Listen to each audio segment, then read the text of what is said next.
Martial Universe. Bab 191.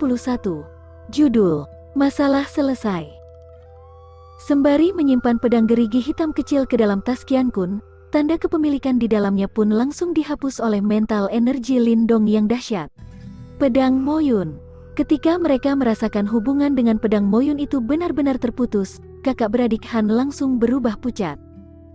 Selama bertahun-tahun, alasan mengapa mereka bisa sukses, sampai-sampai beberapa praktisi Yuan dan tingkat akhir tidak akan berani membuat mereka marah, adalah karena mereka memiliki pedang Moyun. Meski itu adalah Soul Tracer tingkat rendah, namun sangat berguna untuk serangan diam-diam. Kalau seseorang tidak berhati-hati, bahkan praktisi Yuan dan tingkat akhir bisa terbunuh dalam satu serangan. Tapi pedang Moyun yang biasanya berhasil digunakan untuk mengalahkan lawan, tampaknya menemui beberapa masalah hari ini. Tak hanya serangan diam-diamnya ketahuan oleh Lindong, tapi pemuda itu pun menghapus seluruh tanda kepemilikan di dalamnya. Sehingga, mereka sudah kehilangan seluruh kartu as. Lantas mata mereka berubah semerah darah. Bunuh bocah brengsek itu. Sementara kedua orang itu berwajah pucat, Yue San mengusap darah di sudut bibirnya. Dia tak bisa menerima rasa syok akibat serangan kuat yang dilancarkan pada mereka bertiga, lantas berteriak. Dia sangat tahu, kalau dia gagal kali ini, dia tidak akan bisa lagi berada di kota ini. Kalau dia berusaha keras, mungkin masih punya sedikit harapan. Tapi kalau tidak, berarti dia akan dipastikan tewas. Dang. Fakta bahwa Yue San bisa menjadi kepala sekte komplotan serigala darah berarti dia memiliki karisma. Dia pun langsung berteriak cepat-cepat. Dia sangat paham kalau serangan Lindong sebelum ini sudah membuat kakak beradik Han itu ketakutan. Kalau dia menunjukkan tanda-tanda ingin melarikan diri, dua orang itu pasti kabur lebih cepat daripada dirinya. Pada saat itu, tanpa bantuan mereka berdua, dia tidak mungkin bisa melawan Lindong sendirian. Seperti yang Yue San perkirakan, mata kakak beradik Han sedikit memerah karena sakit hati akibat kehilangan pedang Moyun. Saat mereka melihat Yue San menerjang maju, kepala mereka menjadi panas. Mereka memukul lantai, kemudian melesat lagi. Yuan power dahsyat menyembur keluar, lalu melesat ke arah Lindong sekali lagi. Dang-dang. Walaupun tiga orang itu masih berusaha bertahan, saat dihadapkan dengan kekuatan Lindong yang besar, pertahanan itu tidak ada gunanya. Sehingga, ketika ketiganya berjarak beberapa meter dari Lindong, sosok menyedihkan mereka dipaksa mundur oleh halberd kokoh pemuda itu. Bahkan sayatan luka tertinggal di dada mereka. Darah menetes keluar dari luka itu dan membasahi sebagian besar baju mereka. Satu persatu pandangan orang-orang yang dipenuhi oleh kekaguman diarahkan pada sosok yang belum bergerak sama sekali dari tempat itu. Tanpa bergerak, dia menggunakan halberd di tangannya untuk menghempas ketiga orang itu hingga berakhir menyedihkan. Sebagian besar orang di sini masih ingat seberapa keras Lindong berusaha untuk mengalahkan seorang Wei Tong. Tapi nyaris setahun sejak hari itu, dan dia sekarang sudah tumbuh semakin kuat. Kalau Wei Tong yang sudah wafat mengetahui hal ini, dia mungkin akan merasa sangat bersyukur karena kekalahannya adalah sebuah hal yang lumrah. Dang. Tiga sosok itu terpental ke belakang, diiringi dengan jejak darah yang tertinggal di lantai sepanjang belasan meter. Kali ini mereka tak lagi memasang ekspresi bengis ketika berusaha bangkit. Jauh di dalam mata mereka, sorot ketakutan mulai muncul. Gabungan serangan mati-matian mereka bahkan tak bisa membuat Lindong mundur setengah langkah pun. Sebagai gantinya, mereka yang sedang bertahan malah semakin menambah luka di tubuh mereka. Sambil menatap pada pemuda pengguna halberd yang masih tampak tenang, perasaan kalah muncul di dalam hati ketiganya. Bahkan kekuatan gabungan mereka tak bisa memberikan efek berarti melawan kekuatan pemuda itu. Aku benar-benar sudah menyisakan bencana. Hati Yue San dipenuhi oleh penyesalan. Meski dia ingin menyingkirkan Lindong sejak lama, dia telah meremehkan kecepatan perkembangan Lindong. Mulanya dia pikir, meski bakat Lindong luar biasa, setidaknya pemuda itu butuh 2 tahun untuk mencapai tingkat yang bisa mengancam Yue San.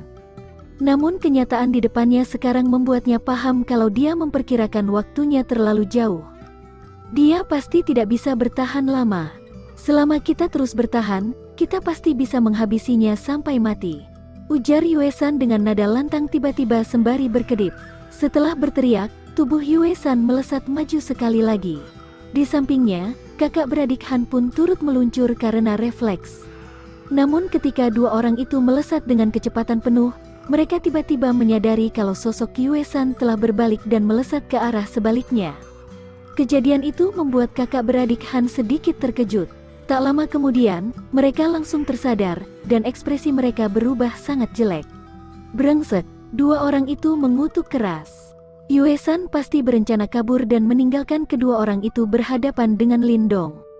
Itu adalah salah satu hal yang senang dilakukan oleh dua orang itu. Mereka tidak menyangka kalau mereka kini merasakan bagaimana rasanya ketika diperlakukan seperti itu.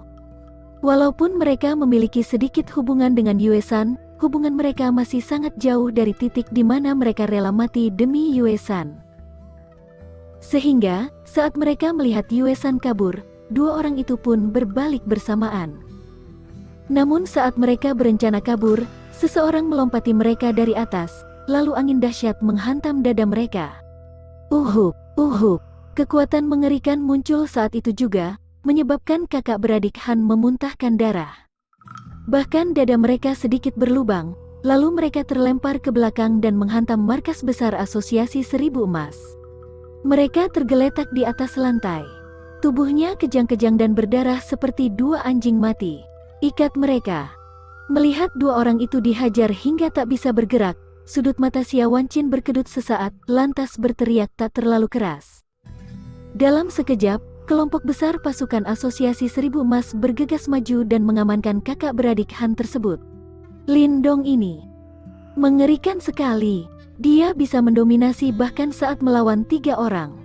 Dengan kekuatan seperti ini, siapa lagi yang bisa mengimbanginya di antara para praktisi Yuan dan tingkat akhir? Melihat kakak beradik Han yang ditangkap dan tak punya kekuatan untuk melawan, Xia Wancin menghela napas pelan.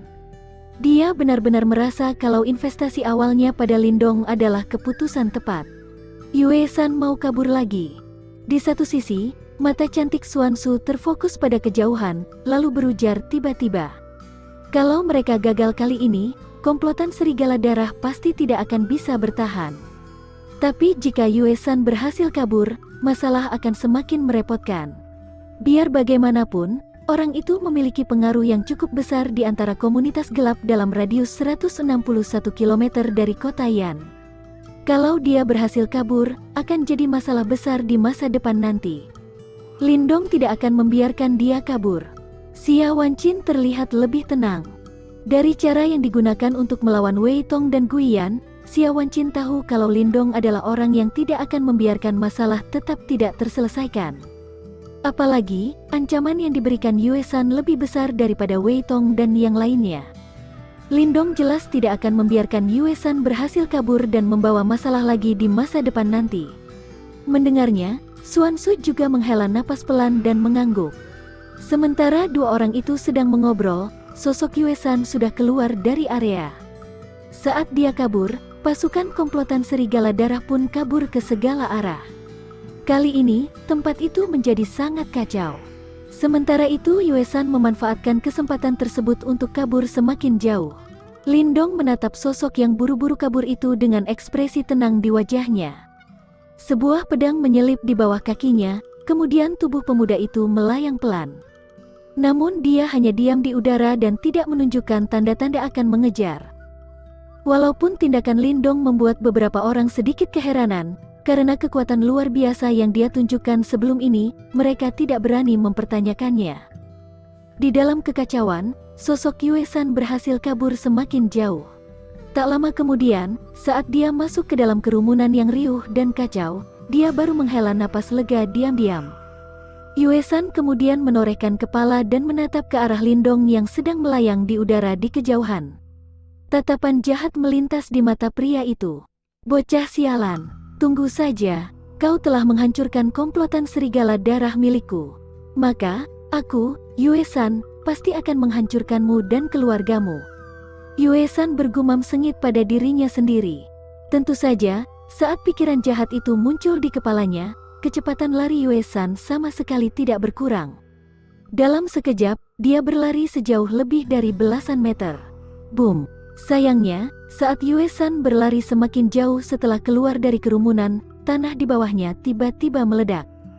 Serpihan batu melayang ke atas, kemudian bayangan hitam samar melayang di sudut matanya, membawa serta aroma kematian samar.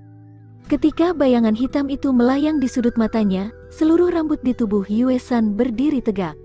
Pengalaman bertarungnya selama bertahun-tahun membuat Yue San menggerakkan Yuan Power di tubuhnya hingga membentuk lapisan tipis Yuan Power di depannya. Tak.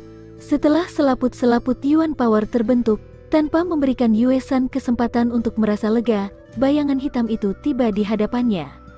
Lapisan Yuan Power yang tampak kokoh itu rontok lapis demi lapis. Kecepatan selaput Yuan Power yang rontok itu sangat cepat. Dalam beberapa tarikan napas, bayangan itu merobek lapisan pertahanan Yuan Power terakhir di depan Yue San yang kaget. Tidak, serangan itu sangat bengis dan cepat.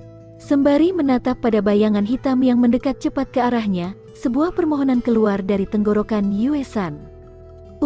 Selesai bicara, sebuah suara kecil terdengar. Bayangan hitam itu menembus tenggorokannya, meninggalkan jejak darah. Sementara itu tubuh Yue San berubah kaku dan ambruk.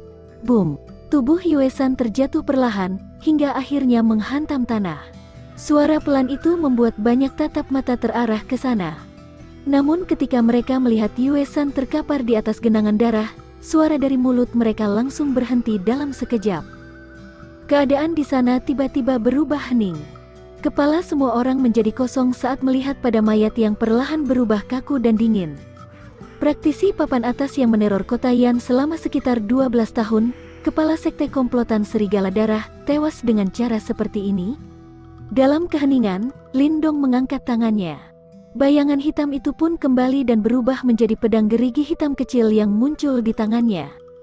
Itu adalah Soul Treasure kelas rendah yang telah dia curi dari kakak beradik Han, pedang Moyun. Lumayan.